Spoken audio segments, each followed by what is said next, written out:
శుభోదయం ప్రియమిత్రులారా, ఈ ఉదయకాల దైవ ధ్యానమునకు స్వాగతం పలుకుతూ ఉన్నాను. దేవుని పరిశుద్ధ వాక్య భాగములో నుండి మొదటి సమూయేలు గ్రంథము 12వ అధ్యాయము 22వ వచనాన్ని చదువుకుని దేవుని వాక్యాన్ని ధ్యానము చేద్దాం. యెహోవా మిమ్మును తనకు జనముగా చేసుకొనుటకు ఇష్టము కలిగి ఉన్నాడు. తన ఘనమైన నామము నిమిత్తము తన జనులను ఆయన విడనాడడు. దేవుడి పరిశుద్ధ వాక్య భాగమును మన వినికిడిలో ఆశీర్వదించునుగాక. ఆమేన్. ప్రియమిత్రులారా, ఇశ్రాయేలు జనాంగమును తన స్వకీయ జనాంగముగా, తన సొంత ప్రజలుగా దేవుడు ఎన్నుకున్నాడు. ఆయనే వారికి రాజయ్యుండి వారిని పరిపాలించాలని ఆయన ఇష్టపడ్డాడు. కానీ ఇశ్రాయేలు ప్రజలు స్థిరపడిన తరువాత దేవుని యొక్క నాయకత్వాన్ని కాదని తమకు ఒక రాజుండాలని కోరుకున్నారు.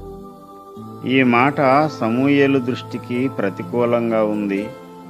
రాత్రంతా దేవుని సన్నిధిలో కన్నీరు కారుస్తూనే ఉన్నాడు.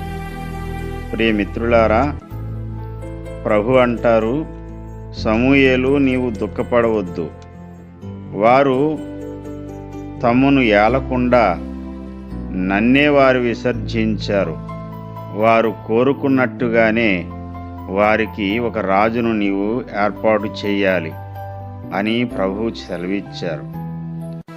సర్వజనుల మర్యాద చొప్పున మాకు ఒక రాజు కావాలని కోరుకున్న ఇశ్రాయేలు వారికి సౌలును రాజుగా పట్టాభిషేకం చేసి వారికి అప్పగించాడు సమూయేలు. కానీ వారడిగిన కోరిక దేవునికి ప్రతికూలమైనదని వారికి అర్థమయ్యేలాగా ఈ 12వ అధ్యాయంలో చెబుతాడు. మీరు మాకు రాజు కావాలని అడిగిన కోరిక యెహోవా దృష్టికి మీరు చేసిన కీడు గొప్పదని మీరు గ్రహించి తెలుసుకొనుటకై యెహోవా ఉరుములను వర్షమును పంపునట్లు నేను ఆయనను వేడుకొనుచున్నాను అంటాడు సమూయేలు. సమూయేలు ప్రార్థన విని వెంటనే దేవుడు వారి ఆలోచన దేవుని దృష్టికి ప్రతికూలమైనది అని వారికి అర్థమయ్యేలాగా ఉరుములు మెరుపుల ద్వారా దేవుడు జవాబునిచ్చాడు. ఉరుములు వర్షమును పంపగా జనులందరూ యెహోవాకు సమూయేలునకు బహుగా భయపడ్డారు. సమూయేలుతో ఇట్లా అన్నారు, రాజును నియమించమని మేము అడుగుట చేత మా పాపములన్నిటికీ మించిన కీడు మేము చేశాము అని. ప్రియమిత్రులారా, వారు దేవుని దృష్టికి ప్రతికూలమైనటువంటి పరిస్థితుల్లో ఉన్నా ఇంకా వారిని విడిచిపెట్టకుండా వారిని దేవుడు ప్రేమిస్తూనే ఉన్నాడు. వారి నడవడికను చూసి దేవుడు దుఃఖపడుతూనే వారిని ఇంకా ప్రేమిస్తూ ఉన్నాడు. కారణం ఏమిటి అంటే 2 కారణాలు చెబుతున్నాడు ఈ వచన భాగంలో. యెహోవా మిమ్మును తనకు జనముగా చేసుకున్నటకు ఇష్టము కలిగి ఉన్నాడు.